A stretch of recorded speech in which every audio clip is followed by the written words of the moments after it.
Hi all. I thought I'd do a quick video. I'm literally just about within a couple of weeks going to be launching the campaign for the cases, and a couple of things that I need to explain before I do this. Well, three things, in fact, that have changed from what I may have said, what I have said in the past. Right, the first thing is the target price on this was always aimed to be £150.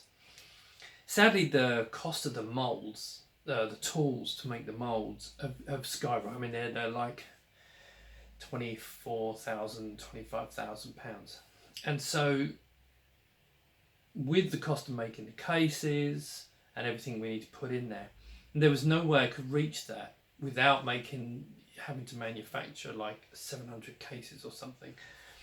So the price has gone up a little bit. It's going to go up to 159.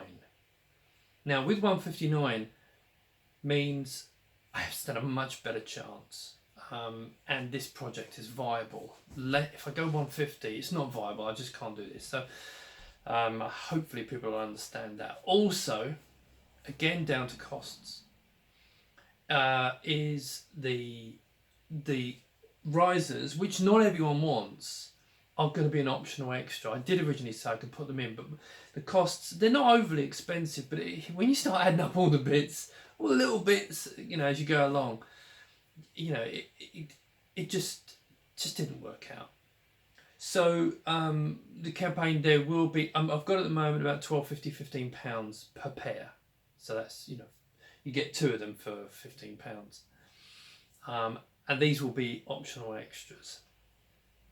So there's a number of things like that. And the final one is a really important one. And this is, who do I do it with? Kickstarter or Indiegogo?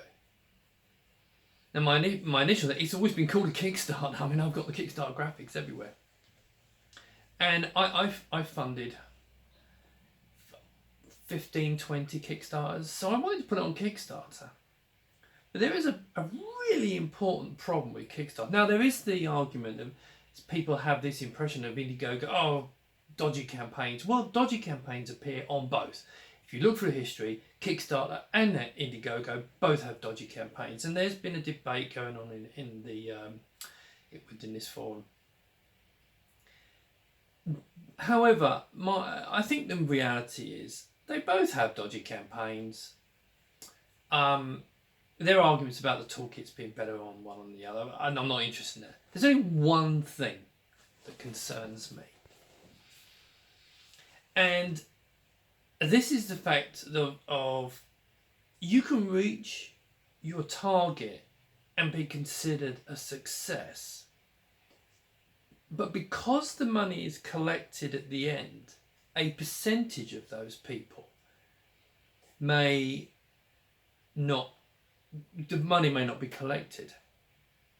Now, this campaign has been funded with, I've allowed room for problems along the way, but what I haven't and I can't allow for is backers who, for whatever reason, their funds don't get cleared. So if the campaign's looking like it's going to be about a £79,500 target. Now, I've calculated everything in here based on getting that amount at the end. Yes, there's fees that are coming off Kickstarter. I want to take 5%, etc. There's charges for the cards and etc., etc. So I've allowed for everything, and I've allowed for errors in, when designs having to do things, repeat things again, and so on. And I've spent the last 6 to 8 weeks going through manufacturers, sorting everything out, making sure we get everything correct and the price is nailed, etc.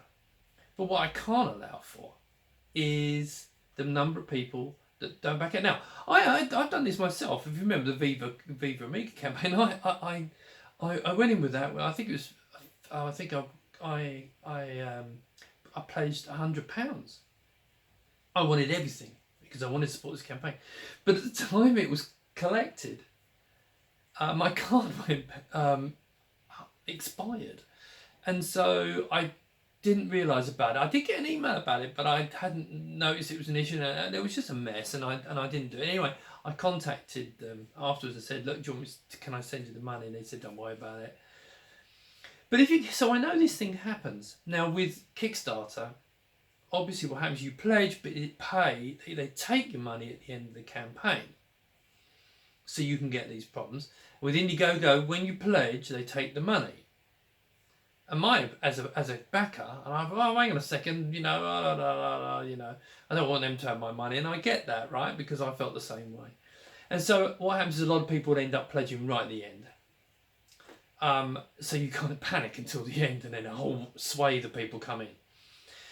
However, I've tried to contact Kickstarter themselves and tried to get a dialogue going with them. Can you tell me give me the data, the percentage on average that the shortfall is? Because I've heard horror stories of quite high numbers. And they won't answer. I posted the whole thread of the story, what they basically said. The original comment wasn't that. I said, can you give me some idea of kind of short? Their comment was basically, well, you should sort your project and your funding out correctly. You know, and if you're in this group, you can look at that and you can see the dialogue that was going on. I was, well, hang on a second. No, I want to know. You must have the data for this. So they've ignored it. Completely ignored it. Now, if I don't get a reasonable response within the next week, I'm flat out going Indiegogo, and just because I have no problem with Indiegogo. Some people's perception is Kickstarter is king. Yes, Kickstarter is number one. Indiegogo is number two.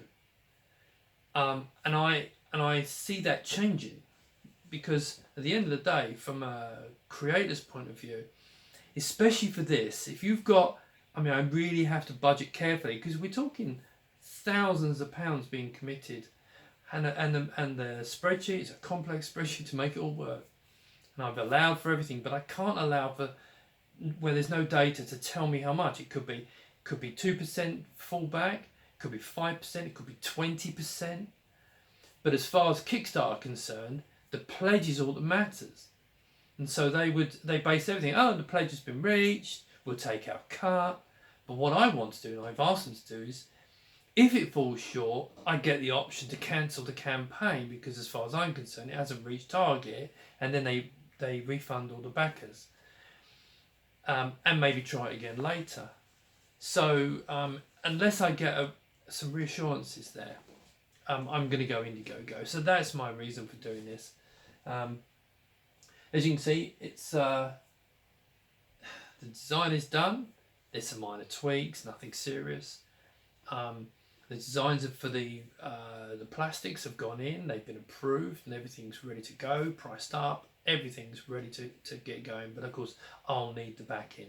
I've done the video. The only thing I've got to do is my bit at the end, which is one of these. You know, trying to make it. I hope you're gonna like the video. It's I think it's got quite a nice upbeat message, and but anyway, so I thought I'd give you an update and explain some of the reasons. So the price has got to go up. It's only going up a little bit, to be fair. It's £9, but that £9 is a massive difference. It's surprising the difference it's making. The risers, yes, I know I did say in one I know I did say in the interview I'm going to throw them in, but I just can't. And the final thing is and unless something drastically changes with Kickstarter, the company, then I'm going Indiegogo with this, and we'll see what happens. But I thought I'd update you before we go live, because it's probably the last video that you see before the campaign. Now, one thing I would like you to do is think. One thing is really going to be needed, because I'm going to need to get 500 cases sold. Now, I've already got, it appears 300 to 400 people already saying that I think 300 to 400 is a no-brainer. I think we're fine for that, but it has to be pushed further, because I went from the molds costing 15,000, 16,000 up to 23,000, mainly because of these inserts. These inserts cost £3,500 to make a tool for each, and I've got 3 of them, the main ones, And I also want to do a DVD one as well, which I've now set as a stretch goal to make the mould. Now, as I said before, I'll be designing different ones, and I'll give you the model so you can design your own fronts here. You might want to put an LED panel in it or something, but then you have to do it 3D printing, and then they're like £35 each to print these panels, just these panels here. But for me to mould it, I could sell you them for £5, and I'm hoping that if we reach targets, we can include all of them. So it's important that we reach this figure, or I just have to walk away and leave it. But I think people will be pleased with it. I think if you're building an Amiga, I think it's a fantastic Amiga, and I know I've got my virtual reality system here. I just love it. You can't hear this thing. I mean, that noise you can hear is my laptop over there doing nothing, and the fan's going nuts. This is dead silent. I'm really pleased with the water cooling system we put in it for the PC side. So, and of course, for the £15 extra, you can slide your keyboard underneath it. I just think that's just wonderful. But I'm hoping this is a success. I'm fingers crossed, because I want to get this lovely black front, and I want the white one will be for the oyster white one will be for my my vampire, which is sitting underneath here. Because unfortunately, I can only afford to buy one of these plastic fronts. So, but for the time being, I may later on get another one. But I'm hoping to make a nice injection moulded version. Anyway, waffled on enough. That's enough. That's to give you my thoughts and explain where we are at the moment. And so I hope you understand the price has got to go up. It's really £79. It's not a lot, but it's made an amazing difference to the project. Otherwise, I can't do it, and I'll raise it up to 600 units, which I'm concerned I won't reach 600 units with this Kickstarter. So it's the only way, and I don't think £9 is going to break anyone's bank. I suppose, one more thing, the postage. I mean, it was always going to be, the postage was going to be an extra, so that when it comes to shipping, because it skews the maths. It's not only the fact that, I haven't got the final weights and dimensions yet, but also it does skew the maths. It will be literally what it costs to ship, but most countries it's going to be very economical. An example, I think, well, I best not quote examples, but when the Kickstarter launches, my site will be updated with reasonably up-to-date pricing for the shipments. It's not too bad for the Europe and for the UK and for the US, funnily enough. Other countries is going to get a bit more expensive. There's not much I can do about it because it's quite a big, heavy package, as you can probably imagine. I think we're talking about 6 kilos, 8 kilos, something like that. So, it's a fair size package. But I will put these prices in there. But again, thanks for the support. I hope you understand. But at least now you know where it is. Oh, one more thing is David's book's coming out. I believe he said on his campaign page. Should be shipping in mid-September. And of course, it's got the store, my history in there as well, with all about the 1500 and the gateway thing, etc. So read that. Might be interesting. It's about things that I've done. Bits that went wrong. Okay, so look at that. But fingers crossed. Anyway, thanks so much for your time. I'll speak to you soon.